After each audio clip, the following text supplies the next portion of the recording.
Fantastic session that we had just passed, and now you are very up to date with what has been going on during these 3 days.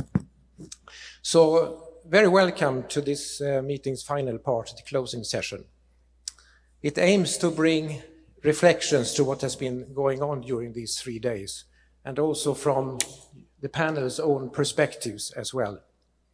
And the important thing here is to have an intergenerational perspective and a forward-looking ideas and perspective on this hour that we have ahead of us.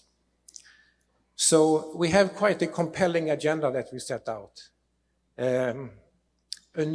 Setting a new health agenda.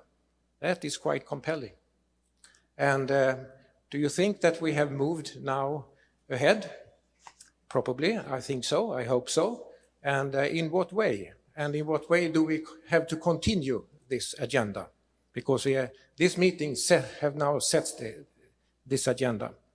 So we have had 3 days of discussions and ideas throwing towards all the countries and all the sectors and all the disciplines. So I think this PMAC platform here is absolutely unique to be able to discuss these wide questions and tough questions as well. And it's been completely crystal clear before the meeting and also underpinned during this PMAC meeting that the planet is under threat. And so is also the health of the people. And clearly, if we are not taking serious actions and tackling this nexus of climate, biodiversity, and pollution, now we will enter a serious path. However, though, during this meeting, listening in, there are so many fantastic initiatives and projects that are going on. And for example, I had the privilege to be, several of us, to be at NAN and the Sandbox as a beautiful example of nature-based solutions. So there are a lot of things going on around our globe, but we need to do more. And Jamila expressed in the beginning of the meeting that where is the urgency? So that's why we are here, to try to increase our actions. We know also that large initiatives like the US climate green initiatives, we have the EU with the Green Deal, and also now just released a new strategy for global health. A lot of interesting and good initiatives. The World Bank has strategies in 2021 to 2025, focusing also on climate strategies. So now speaking about the future, I'm also so glad that this meeting is also focusing specifically on youth and young people, and very happy to for the young to have their own session as well, completely planned by themselves, and the initiative for climate and health. And there were many terrific initiatives and ideas that came up. And one of among the most important one, I think, is that the young will be treated as equal partners. So now, with further ado, I want to start the session with that perspective as well. We will have a five minutes presentations first from the panel, and to get the future forward-looking perspective. That's why I would like to start this session with Benita Kayembe. And you are a master's student in global health at the Harvard School of Public Health. Yes. So please, over to you. Thank you, Peter. Hi, everyone. Thank you for being here, and thank you for having me. My name is Benita Kayembe, as Peter introduced me. And I am from the Democratic Republic of the Congo. And clearly speaking, when I received the invitation to come here and speak, I didn't understand why. because as I said, I am from the Congo, and people like me are not usually invited in places like this and in places where decisions about the future are made. And here I am meeting all of you and learning from all of you, and I understand a little bit why. So now that we are talking about the future of the world, the future of climate change, I heard so many of us mention things about the forests, the ocean, the renewable energy, which so many of us have been talking about. And first, when we are talking about renewable energy, we have to think about things like biomass. And when we think about biomass, we see that renewable energy has some kind of effect on our forests. Because of renewable energy, which we are thinking about as an alternative, we are losing our forests. And to that, I want to ask you, and I want you to ask yourself whether the renewable energies alternatives that we are thinking about, whether they are really the most sustainable solution that we should be focusing on. The other thing that we have been talking about is our reliance on natural resources to build technology, to invest in the future, and to mitigate the effect of climate change. But when we are thinking about these renewable energies and these natural resources that we also want to invest in to produce electric cars, when you come to my country in the Congo, you will see that it's actually not as renewable as some of us know. Because of our reliance on natural resources from countries like the DRC, where I'm from, you will go in the DRC and you'll see people dying every single day because we are exposed to these natural resources, because we are exposed to things like cobalt that so many people from the global north come and take from us. And we have to ask ourselves, is that really renewable when we are focusing on extracting resources and benefiting from things that are only helping one side of the world? And this is what I call the sustainable environmental of the privilege. Because now that we are talking about these solutions, we want to save the world. Are these approaches that we are taking, are we including all of us in the fight against climate change, or are we only focusing on the privilege? I'm driving my electric car, I am good, this is good, I'm not emitting carbon dioxide, but someone, because of that, is dying in my country. Is that really environmentally sustainable? No, it's not. For someone, for a young person in the Congo, that is not environmental sustainability. It's environmental sustainability for the privileged. And that needs to stop. We are not doing this only for the privileged. We are doing this for all of us. We are doing this for you, for me, and for the one kid who is not here, whose country is not represented here, whose person from the community is not represented here. And I hope that in the future we'll make sure that we are doing that every single approach that we'll be taking, we are thinking about other people, not just people from the north, but people from countries like the Congo, who are often left behind, but whose natural resources are used on a daily basis. And to finish this, I would like to end with a proverb from the Congo. I use that because I'm from Africa, and this is how we learn. There's a proverb that says that alone you go fast, and together we go far. And as of now, we can all agree that we have been seeing people trying to go fast. Some people went fast with industrialization, and we can all see the consequences right now. We are all facing climate change and the consequences of it. We don't know what to do from now.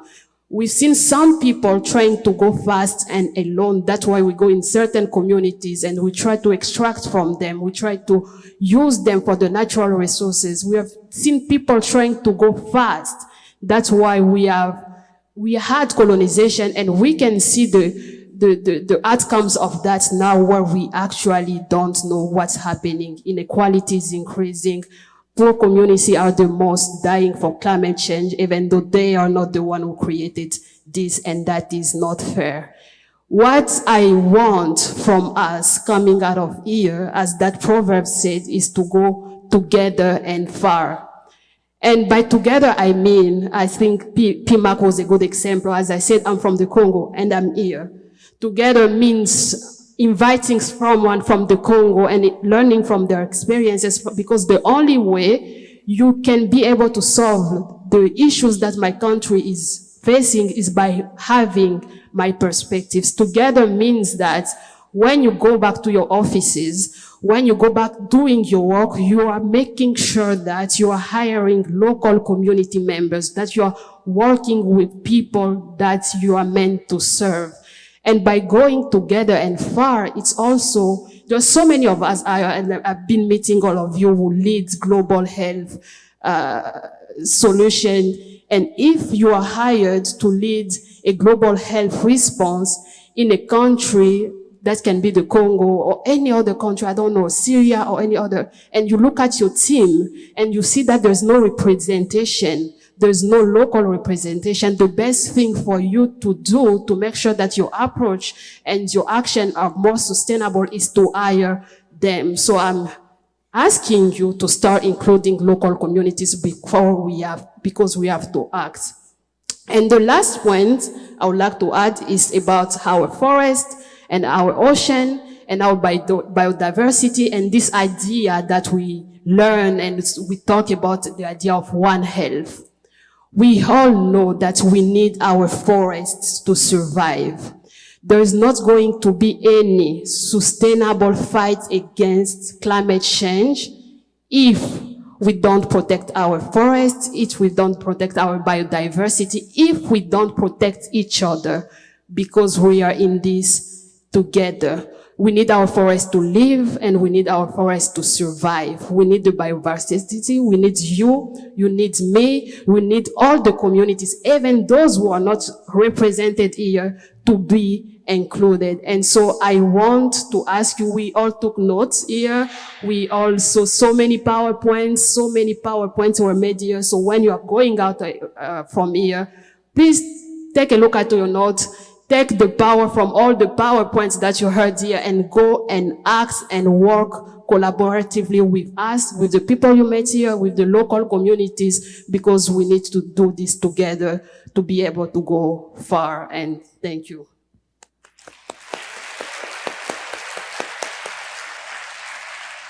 Thank you so very much, Benita, for these very nice words, very important words. We move to the next step, and that is a pre-recorded video, and it's the president of the Rockefeller Foundation, Dr. Rajiv Shah, who will address us. Please. Hello, everyone. Thank you for inviting me to participate in this year's Prince Mahidol Award Conference. More than 100 years ago, the Rockefeller Foundation partnered with Prince Mahidol to expand medical education and strengthen public health care in Thailand. In the last 3 decades alone, the foundation has supported more than 35 agriculture, health, and nutrition projects at Mahidol University. And we're proud of those collaborations.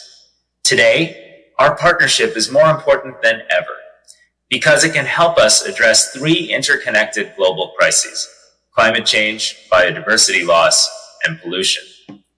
When it comes to these crises, humanity faces a choice. We can continue with business as usual and accept that the world will warm by about 3 degrees Celsius, a future where ecosystems and food sources will disappear, where life for too many people will become not only hotter, but also sicker, harsher, and more fragile, and where pandemic threats will only accelerate. Or we can work together towards a future where we limit warming, so people are healthy enough to pursue the 21st century's greatest opportunities. That is a choice for everyone here to make. The Rockefeller Foundation has made our choice, committing $1 billion over the last few years to help the world respond to COVID-19 and recover from the pandemic in a way that makes opportunity universal and sustainable for everyone. To do so, we work with our grantees and partners in new ways, informed by the lessons we've learned from COVID-19. We will work together to collect and analyze multiple sources of data, just like we've done during the pandemic. To get a more complete picture of the health effects of climate change, we must integrate clinical, epidemiological, and genomic data with diverse non-health data, including around weather patterns and consumer behavior. We will also work together to secure sustainable financing for pandemic prevention and response. When COVID-19 emerged, many global actors, particularly in vaccine research, acted with unprecedented speed, coordination, and funding. But since then, not nearly enough investment is being made in pandemic prevention and preparedness, despite awareness of the heightened risks. And finally, we will work together and let communities lead. As we've learned from our efforts to encourage people to wear masks and get vaccinated, we will only succeed by engaging community members and earning their trust. So community-based organizations will play a pivotal role in achieving public buy-in for a bold agenda that covers both climate and health. I believe that together, we can build a world where people can not only survive, but also thrive in the face of climate change. A world where everyone everywhere is safe and healthy. We look forward to continuing to work with all of you to do just that. If you're interested in collaborating with us, please get in touch with our health program leader, Dr. Naveen Rao. Thank you for all that you do.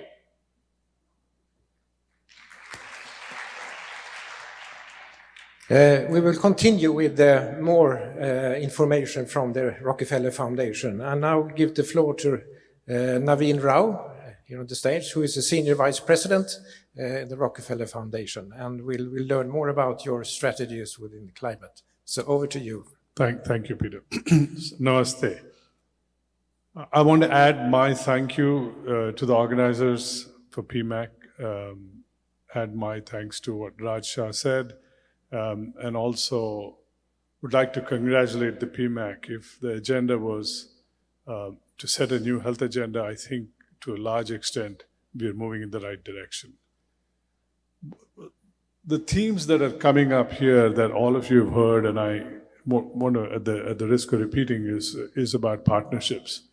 And if partnerships are important, these kind of meetings are important to bring different communities and different people to the table to have a conversation, a productive conversation.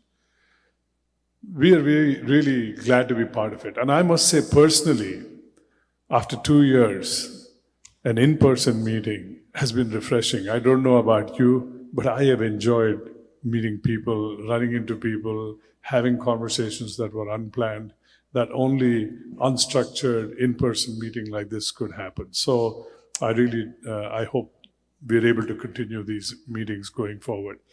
As Raj Shah said, it's all about linking climate and health, and I think the PMAC is in the right direction. I had a set of slides, but if they are not, can we go forward one more? Next slide. Very briefly, I know you've seen enough slides, and this is just one to if you can look at the color bars. The climate change impact on disease burdens, whether it be from air pollution, heat and natural disasters, or infectious diseases, as these 3 slides show, the green line to the extreme left is the global north. And if you add up the blue and the orange and the burgundy, it becomes the global south. So whatever the causes right now from climate change, as I said, whether it be air pollution, heat, or infectious disease, is inordinately borne by the global south, to the point where it is almost all of it is the global south. And ironically, those countries have done the least and are being impacted the most. Equity is at the heart of this slide, and we are very conscious, and we believe that going forward, this is going to be the basis of our Rockefeller Go Forward strategy, and that if you really think about it, that no, we cannot even think of a healthier future for ourselves without a healthier future for the planet. So next slide.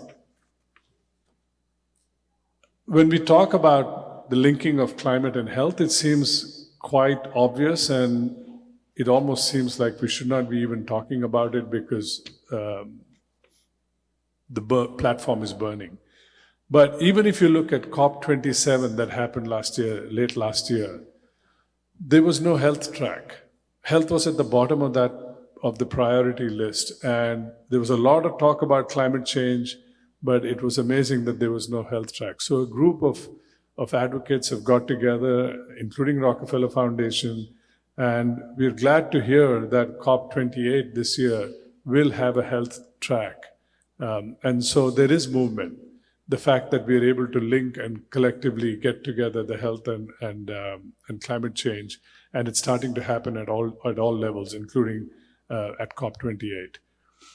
My last slide, I'd like to take this opportunity to talk about where Rockefeller is headed in terms of its go-forward strategy. As an organization, Rockefeller itself is leaning into climate change, and our next 10 years, we would like to make sure everything we do at the foundation lives and breathes this go-forward strategy of climate-focused lens. In that context, the health team, which I'm responsible for, is also looking at what we can do with climate change and health. So next slide, please, my last slide. There are basically 4 pillars that we are trying to embark on that will be the basis of our go-forward for the next 5 years, and we are due to have this ratified at our board meeting in June. So this is an early look on where we are headed. The first is about global agenda setting and convening. And as that word graph that showed, advocacy was at the basis. It seemed like it was the number 1 point that came out from all of us here. So advocacy, how can we get this global agenda? And there are 2 aspects to this global agenda that we're looking to focus in. The first, of course, is how do we get global actors, multi-sectorial, everyone to commit and connect climate and health. And that we want to use our convening power and our advocacy platform to be able to do that. But it's not just that, but we want to make sure we're very clear where is mitigation the right tool and where is adaptation the right tool, and make sure as we talk about climate and health to link those and not to separate them, and to talk about mitigation and adaptation through that lens.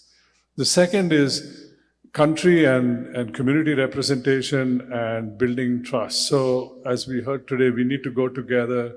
There is the need for a community capacity building and engagement, but also we need to be able to build the trust and build back science and build back trust. And social media is a big tool that we would like to unleash and work with. And we do believe, and as the younger participants in this conference have told us, it's a special tool it's powerful, it can be used or misused, and we want to make sure that we bring that into the conversation. Next is the power of data. And if you really look at the power of data, our focus is going to be on open source, digital public goods. How can we support that? But more importantly also, how can we move the needle or work in that gap between insight and action? How can we take data insights and move it to action? And lastly, it's about innovative financing, and it's been said here, we need to increase the finances, we need to bring in new sources of financing, and we have also committed to work on the Bridgetown agenda. So all in all, I feel we've come a long way. This was a good meeting. It was an honor and a pleasure to be part of this. Thank you for the opportunity, and wish us all the best.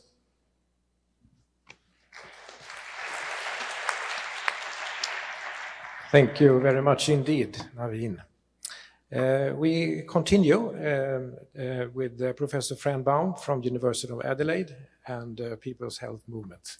Please, Fran. Thanks very much, Peter. And I'd like to start by thanking PMAC for making such an unusual forum. The forum doesn't just happen, it's actually curated and crafted by the Secretariat and the International Organising Committee. And I think we have to acknowledge Peter for being the person who proposed that we looked at climate change and health. So let's thank Peter for that. And your team at site as well. If I look back on the conference, it's been great. Always an intention was to have young voices, and we've done that. And I think the good news for them is that they're demographically going to become voters, and that's going to be powerful for them. I think we've also had some very honest conversations here. Maureen Pengelly from the Pacific talked of the need to be audacious, and Hampus Holmer urged us not to be too diplomatic. And I think the conference has managed both of those. But we've also seen that we are going to be in deep trouble in 5 to 7 years if we don't act. And I think we've been very clear about what needs to happen. We need to stop burning carbon, stop extracting it, and create a sustainable way of living throughout the world. I was really influenced in the mid-90s by a book I read by David Corton. It was called When Corporations Rule the World. And at that point, I was still learning much about the political economy of health. And he predicted that corporations would become like feudal overlords, and that most of the population would be serfs to those corporations. And I think David's view has come at least partly true when we're in a world where over 70% of the world economies are corporations, not countries. And we know that they manage to exert their power, whether they're fossil fuel, food, or tobacco, by having closed forum for decision making, having great access to politicians by making donations. They organize the fact that, for instance, the fossil fuel industry has $6 billion worldwide per year in subsidies. They can influence science by funding researchers and getting onto university bodies, and they can frame problems. So in relation to a lot of problems, that it's an individual problem rather than a deep systemic change. So in the next decade, we're going to be, all of us, and of course, as you said, both of you have said, the South's going to be at the front of the queue, but we're going to be looking down a cliff at the abyss below. And there will be fire and floods and people living in chaos and starving. So we do have to think about, well, what's going to stop us going over that cliff? What's going to happen? And I'm heartened by Nelson Mandela's quote when he says, "May your choices reflect your hopes, not your fears." We all fear that abyss. We all fear we might go over the cliff. But we've heard in the previous session about food systems, green and clean hospitals, nature-based solution empowering communities, that we can have a positive future. So I want you all to think about 2050. And PMAC, the title of PMAC in that year is Celebrating Our Green, Equitable, Healthy and Sustainable Planet. That's the theme of, I've realized I'll be 95, so I don't think I'll be coming. I know it's Dr. Suwitt's birthday today, and he'd be 97 then. So we're going to be old. But many of you who are young will be here, and you'll be the people leading the organizations, head of health sustainability at the Rockefeller Foundation. And the themes of that conference are, how can health professionals, how were they mobilized to ensure that there was action on climate change? How can we make our health systems even more ecological and embracing traditional knowledge systems? And I was glad somebody asked a question about gender, because in 2050, we will have realized gender equity. And the real question is, how do we maintain that? And we really will have 50-50 global health. And we will also have realized the importance of system thinking, of not just thinking about individuals, but thinking of collectives, thinking systematically, as David Nabarro said. And most of all, we'll be celebrating and trying to understand how Africa came to have the longest life expectancy in the world, which will be really wonderful. So I guess for me, as Mandela said, may your choices reflect your hopes, not your fears. My fear is about the domination of corporations, but my hope is that a community like PMAC has created will actually achieve that healthy, sustainable, equitable society in the future. Thanks.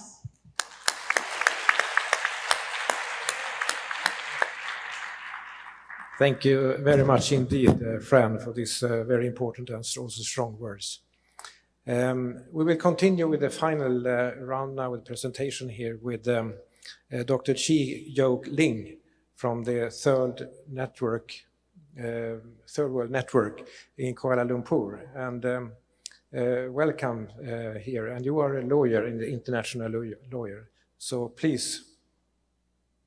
Thank you so much. Thank you, Peter. I am so sorry I was not able to join you in person, but I was following it virtually, and exciting discussions, really diving deep, I think, into the systemic issues. So I just want to pick up on really some of the really important comments which were made by this panel. Looking forward, I mean, I was very much inspired to do what I'm doing now for the last 40 years, because when I was a student, I had great teachers and mentors who treated the students as part of the learning process. In the classroom of 18, there were 17, not 17 students and a teacher, but there were 18 teachers and 18 students. And I think that's the kind of relationship going forward that we need. I think Bettina mentioned very strongly about being together. But let's be very realistic. The inequalities that we see today, the inequities, as alluded by many, are so deep. And COVID-19 really exposed the violence of inequities. When we saw the selfishness, the way the pharmaceutical industry reacted, even some governments, and that was really sad. So for millions of people in the South, for women and girls, and for the poorest, we were so left behind, even within our own countries. And so the issue of equity, which has come out, really, I'm so happy throughout this whole conference, not just in this panel, without looking at equity and the fundamental drivers of why we have climate change, why we have a biodiversity crisis, which then links into social crisis and health crisis. If we don't deal with the fundamentals of macroeconomic policies and unjust structures at the global level, if we don't look at technologies and be really critical, and to rethink what knowledge systems and what technologies mean. Drones and AI is not the way of the future 100%. We have to really, for many decades, many of us working on the ground with communities, trying to make policy at the national and the global level, recognize knowledge systems, to recognize sciences, in terms of how people for generations have managed resources, lived with nature, and have technological progress and innovations. So I think we need to really sort of recognize all the exciting things, and the food systems work really show a lot of real, I wouldn't call them alternatives, but the real systems that have been sustaining, the world's population. Now, how do we turn that into policy that our governments at the global and the national level will incorporate and really do listen to people? The issue of data was brought up, public goods. I think that really is important, but data is also really showing deep conflicts. Because on the one hand, we want to have access to genetic resources, we want access to digital data, but then we have an intellectual property system that is very private property, very monopolistic, and there is a deep contradiction that you access freely, and then you develop, whether it's diagnostics, vaccines, food, energy, real energy alternatives, and then we have a private monopoly over it through intellectual property claims. So this is a deep contradiction that does not allow good technologies to be disseminated across urgently. So we need to tackle those inequitable macroeconomic policies and structures. And partnerships are really crucial, but the partnerships must recognize at the heart of it, as in policy, that we must have equity, we must have justice. Otherwise, we are bringing together people around the table who are very powerful, as Fran said, who make decisions, or we bring together, and it looks as if we're bringing multi-stakeholders together, but the power relations do not allow real decisions for the future to be made. And lastly, I just want to conclude by saying that there are many, it's not the analysis that we have the analysis. How do we incorporate that political economy, recognizing where the most powerful forces are, and how we have to get engaged as young activists at all levels? We got to bring our communities up. We got to engage at the national level. We got to engage in the global level, because many new rules are being made, whether it's a pandemic instrument, new treaty, whatever you want to call it in WHO, the fight in the World Trade Organization to remove equity, Going to the climate, negotiations where you see the forces of industry wanting to keep the status quo. And I really want to echo what Bettina said. There are many solutions there that sound so green, but without equity, they are false solutions. Nature-based solutions mean very different things for a community, and they mean very different things for a oil company. They mean very different things for those who want to do carbon trading and offset our forests and our oceans so that they can continue to emit carbon dioxide. So these are, I think, the kind of exciting, the abyss that Fran talked about, but really we can control it, we can shape it, but we can only do it together, recognizing that we are not equal. Therefore, we must have an equitable system in place. Thank you so much. And I look forward to working with all of you in all our different spaces. Yeah, thank you very much indeed for that as well. I just wanted to pick up on a few words that has been said here also, and the word of trust was also mentioned. That has been mentioned also during the PMAC days, and there is also data showing that young people between 15 and 30 are scared or have climate anxiety for what's going to happen, and everything is not mental ill health, but I mean it's frustration, it's anxiety going on. And in the same data they was asked about trust, and they felt that the governments are doing absolutely too little in order to tackling these changes. And to build good collaborations you need trust. And how do you see the panel here, how do you see how we can help building that trust also in the future perspective, in the future for the young generation, and help with this to build that and to try to reduce that fear? Fran, do you want to start? Yeah, I think I'll answer that with a story. In Australia, we had an election last year, and in a very conservative state of Queensland, 3 Green MPs were elected to Parliament. And a journalist went to find out how did that happen, to go from very conservative to voting for the Green Party. And Queensland had had really extreme floods. And the Green, all the young Green activists put their green T-shirts on, and they went household to household saying, how can we help you? Can we help you clear up? What can we do? To the extent that when the local government came, they'd say to people, are you okay? And they'd say, yes, the Greens have been here. So that's how they built the trust to get the vote, by actually going and helping people in a crisis situation. So they went from being these kind of mad green lefties to being people who were offering help, and that won them trust. So I suspect it's when you actually are helping people really, and it's not just about words and ideology, but real help, and that would build trust. And governments would be the same. Are they really doing something? But I just think that's a nice story of how it really made a very immediate difference to us. And I'm sure there's other stories around the world like that. Thank you. Benita. Yes, thank you for the question. When it comes to trust, we have been observing that mistrust in anything that is public health related. We just went through a pandemic, and we can all see and attest that it was very difficult to have people trust in the approaches that public health professional had. And that is mostly to the non-collaboration that we have been noticing. I do my work in the Congo, for example. And when I was in the mines last year, I was talking with the community and working with them.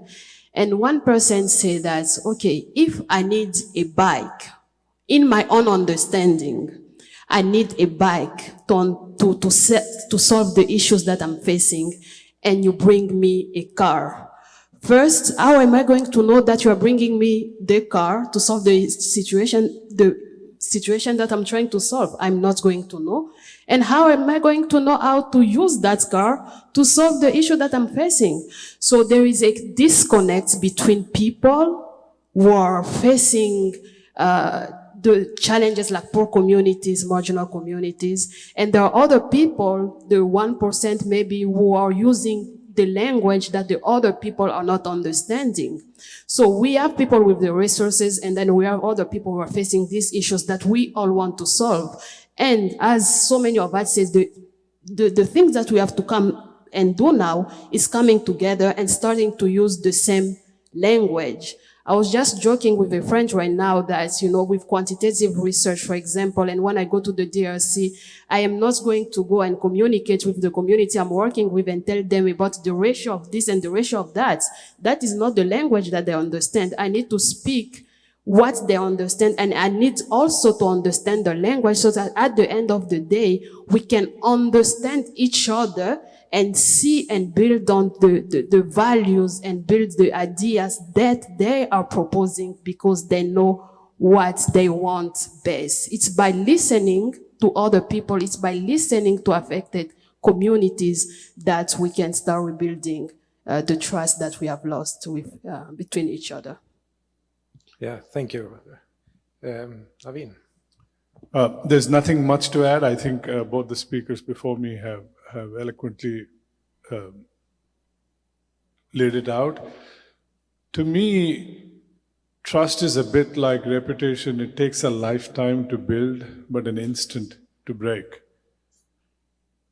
If I had to look at one aspect of mistrust, and if I were to examine the mistrust of science that happened during COVID, and ask myself, why did that happen, and why was there this whole deep mistrust of science, which arguably has got a lot of advances, and we are here because of science, but why today we mistrust? The way I look at it is, if I do not believe the other party has my best interests, and if they don't behave consistently, and so it is that action, that Green Party, that acting on it, to behaving consistently, talking the language that is understandable, and the rapport. Trust is something you build because you genuinely have the other person's interest in mind. And right now, I believe the mistrust is because not everyone believes the other side has their best interest in mind. Thank you. Over to you, Dr. Shi-Yok. What is your take? I think the mistrust that we see today and feel today has been growing over a long time. What is interesting, I think, about the COVID-19 is that countries where the public health systems had still remained resilient, where people trust in the public health system, they actually trust the responses and the information and the efforts made to really communicate. Because everyone from the health professionals to the scientists were working in real time, trying to, and you don't want to share information sometimes when you think it's not, when do you share when you're not sure, and uncertainties, you can't give absolutes, politicians come in. So that was a test of really what is the state of trust or mistrust in the society. So it's interesting to see in the different countries that we were working with partners in, that when you see the systems of health, where over the years, whether it's structural adjustment of, loan conditions and austerity measures or privatization, where people didn't trust the health system. And then we have many of our communities who are on the ground are doing amazing things on food diversity and conserving seeds and producing food. But they don't know that internationally there are also rules that are made that actually regard their seeds as just private property of agribusiness. So when we bring that information to them, they are astounded that there are these things called seed laws and seed treaties that look at seed in such a different way. But they need to know that. And for us to be able to share that information, we need to be able to understand their system. So I think really what's been said before, it's the knowledge on both sides. And when false solutions are brought to communities, they know they won't work.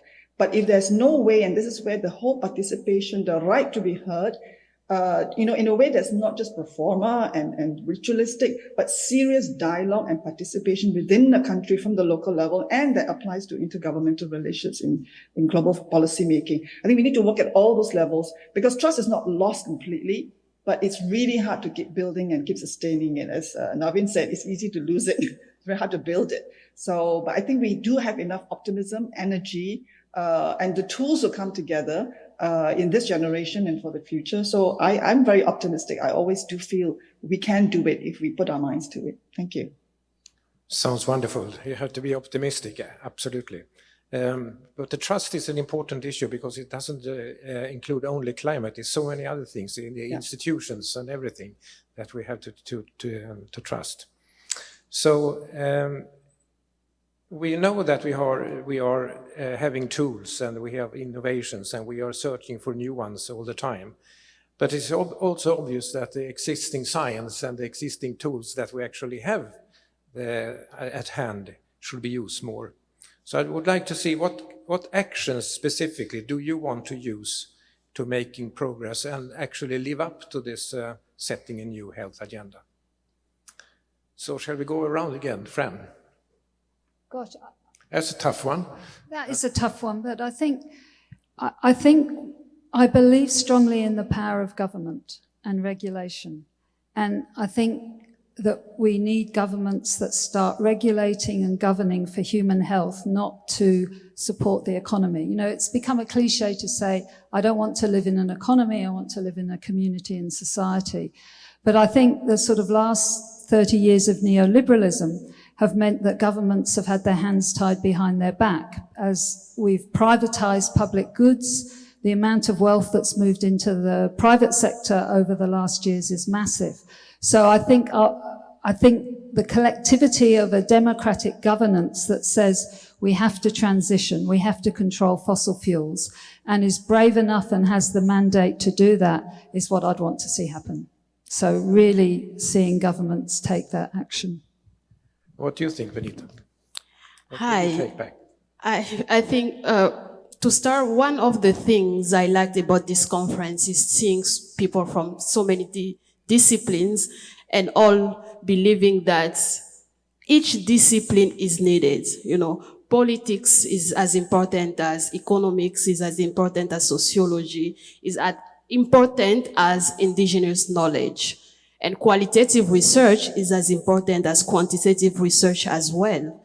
So instead of going from here and only focus on one thing, just as we talk about being together, we should be focusing on each discipline and making sure that the research that we are publishing, because when we talk about policy makings, we rely on the research, we rely on the publications. What are we publishing? What are we saying? So that when it comes to passing policies to protect us and our communities and build trust, we can go back to these papers that we have published. We can go back to both qualitative, quantitative politics and policies with an understanding of the current world to build upon that, because that's what's needed. We need all of us, we need all the approaches, and we need all the disciplines as well. Thank you. Yeah, Naveen. Thank you. For me, innovation as I get older and as I'm more in this space, I realize that it's not a shiny toy innovation top down to be dropped, but something to be worked with local communities and build solutions that work in the local context. As the saying goes, our last mile should be their first mile. And if we work with them and find innovative solutions that are locally contextual and make sense in the local context, that to me is innovation. And I moved away from thinking that we can create these innovations in air conditioning. Yeah, thank you. Over to you, Xiangli. You know, a few years ago, I had the privilege, or I don't know whether privilege is the right word, but it was a very interesting experience. I was actually part of one of the IPCC, every 4 or 5 years, there's a big assessment of climate change science and policy. And it was a very interesting experience to be in the heart of a very, the IPCC is seen as really the last word in terms of, the state of literature on climate science and policy. And it was very interesting to see, and this was not surprising in a way, and we see the same debate going on in medical journals, in science journals, that there is almost a sort of, again, the kind of systemic distortions of who monopolizes what is knowledge, who then generates journal publications are supposed to be, more weightage than community knowledge, which is not even documented. So I think that we need to look at innovation, as has been said, and also knowledge systems in plural. Different types of markets at the local level and inter-community are very different in terms of the rules that they operate by, solidarity, etc. So there's no one market, no one knowledge system, no one science. I think we can just move forward with that, and PMAC and the work of the Prince Mahidol processes among many is really moving in that direction. And I think that's what we need to, to bring it. And frankly, it is not about bringing indigenous peoples and a few people into these air-conditioned rooms or into the UN, because we put people into a position where you cannot ask an indigenous person or local community leader to spend 5 minutes, right? So we have to go to them, because a lot of it is our own unlearning and relearning. And also not to be romantic, because the way things have been going, in the last decades, we've also destroyed a lot of knowledge systems, which are sometimes quite fragile. We can lose languages in 1 or 2 generations. And so there's a lot to tackle. But there's also a lot that's been happening. But a lot of time they are invisible in terms of being seen as part of policy or being recognized by governments. But I do support what Fran said. We need to have the role of the state. I'm not talking about politicians or whatever. The role of the state as the protector of the public interest, but in the new thinking of the state where people come first, and planet and people cannot be separate, as we have seen, in this conference and many others. Thank you. Thanks. That's very clear. People's first. It's no doubt that we need governments, we need institutions, we need the public sector, really, and also science, definitely, and also work in the community for that. And my personal view would be that, for example, how many people to ask have read the summary of the IPCC report, for example? That's not so common, that the common knowledge, really. So not only science is the base, but we have to, maybe universities also more open the windows a little bit further to get out society in a better way.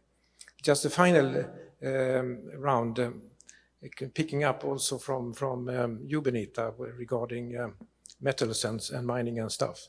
We think now that we have a golden solution, that we will fix and buy electric cars. And we have electric bicycles and electric motorcycles, and everything is to be electric. But that demands some kind of content in that car, like batteries and stuff. And that is a completely new setting. And what the consequences of that is a little bit difficult maybe to perceive, at least in my mind. Is it actually that we are trying now to solve one problem with maybe another emerging problem? And it's like kind of a symptomatic treatment in a way. So just a quick round, time is flying. So should we see for that? Do we envisage that we will have a so-called metal mining catastrophe in these cars as a consequence in 20 years' time? Fran. Oh, sorry. Start with you, Benita, of course. Okay, thank you. I will agree that we are trying to solve one problem by creating another one, especially because I'm from the Congo. And as you all may know, things like minerals like cobalt comes from the Congo. And when you go on the ground, you see how this industry are working to produce this mineral. You see that actually it is not sustainable. Perhaps by doing that, we are not emitting carbon dioxide in the atmosphere, but one life is being lost every single day in the mine. And when you go into this mine, people work with no PPEs. Every single day, some deaths are reported. And you are just like, this is not sustainable. And also in terms of environmental pollution and exposure, people in the DRC are increasingly being diagnosed with cancer because of their natural resources. So is that the best sustainable approach? Definitely not. Is it the best approach when people in my countries or in other countries where we are extracting natural resources to mitigate the effect of global change. Is that sustainable? Not, it's not sustainable. That's what I'm asking. We, as a global community, should invest into finding better alternatives, and the only way we can do that is by working together. Yes, excellent. Fran, quick. Yeah, just very quickly, I think part of the answer is strong social movements, including trade unions. Some research we did on BHP, a mining company, we found that in exactly the same type of mine, the mine in South Africa had 7 times the injury rate as Australia, and that's purely because we have good regulations about occupational health and safety.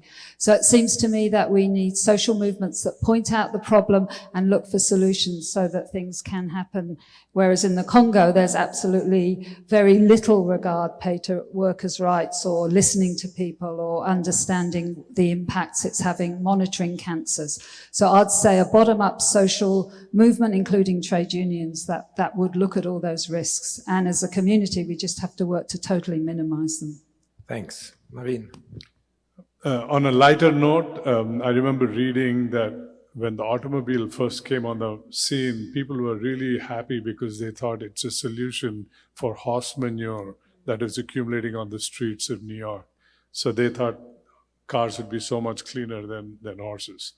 And here we are today. I really believe that if you look at historically, for millennia, nature has been able to have ecosystems that are self-sustaining, symbiotic, and all those words we learned about. I think if we go back and try to get lessons from nature, perhaps we will get out of this. But historically, this is what we've been doing. It's nothing new. Thank you. And finally, Chi Yoke. I think the scale of extraction of the planet's crust and also the oceans. You know, we talk about there's been so much talk about deep sea mining, and in fact, in a couple of weeks, we're going to have a huge final negotiations in New York on biodiversity beyond national jurisdiction, which Maureen may have mentioned. You know, we think of those when we read about those deep sea minerals, for electric cars, one of the users, we do not think and realize that each of those nodules is an ecosystem in itself. And we have so little understanding of marine biodiversity. And most of the diversity of this planet is actually in the oceans. And for people who have long coastal, lines with traditional fishing communities who are seafarers, or you look at the Pacific, the ocean is not territorial, it's not beyond jurisdiction of the country. It's a whole different culture and cosmos of marine ecosystems. And that's a fundamental clash. So it is not really about looking just for alternatives. For generations, we've had this big push in every country from somebody or other for public transport. I remember, in California, there was a deliberate dismantling of the public tram system, I think, by the car industry. So some of these things are very structural. The challenge is that today we have concentrated so much power, as Fran was saying. So many people have been writing and warning us about this. In corporations that and a lot of politicians are so kind of beholden to that kind of corporate support for their political career. So the only way to counter that is really to have strong social movements and to have more light shone on the debates and accountability. Because we have to do that, because the scale, and I think of the planetary crisis and the tipping point. We hear about tipping points in climate, in biodiversity. We don't have the luxury. We can talk about urgency, and then we don't do things properly. Then it's not the way to go. So we're talking about really fundamental changes. We haven't really talked today, although I know that the other sessions really touch on this too. It's consumption and lifestyles and the kind of choice of technologies. Those are very important pieces. Thank you. Thanks. Yeah, consumption and lifestyle, absolutely. That has been discussed over the 3 days. So just thank you, the panel, and just some final words connecting to Andre Snär Magnusson, who started this meeting with this really science combined with storytelling, and he put this life perspective that was over 180 years or something like that, and that struck me also personally. I have a mother who turned 100 last year. And also last year I was had privilege to have 4 grandchildren in addition to another 3. So that for me gives the perspective of why we are here, what we are working for the future and for the children and onwards. So that is would be my final end, and I think many of you have this strong feeling of that what we are doing here with the climate and environment and the biodiversity is really key to us all, and we will continue work with that in the future, of course, and not in the future, but also today and onwards. So I would very much like to close now with thanking PMAC organization.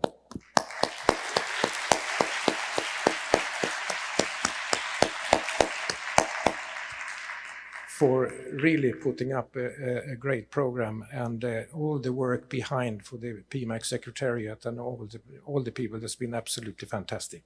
So thank you, PMAC, and to all of you, to the panel, and see you next year, PMAC.